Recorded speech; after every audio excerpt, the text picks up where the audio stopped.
ఉమ్మడి ఆదిలాబాద్ జిల్లాలోని అంతర్రాష్ట్ర చెక్పోస్టులపై అవినీతి నిరోధక శాఖ అధికారులు అకస్మాత్తుగా దాడులు నిర్వహించారు. ఈ దాడుల నేపథ్యంలో పలు చెక్పోస్టులు అక్రమంగా వసూలైన డబ్బులు అధికారులు స్వాధీనం చేసుకున్నారు.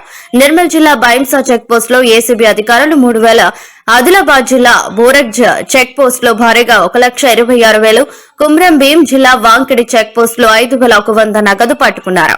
ఈ దాడులతో అక్రమ వసూళ్లపై అధికారులు కఠినంగా దృష్టి సారించినట్లు సమాచారం. సంఘటనా స్థలాల్లో అధికారులు సంబంధిత సిబ్బందిని విచారిస్తున్నట్లు తెలుస్తోంది.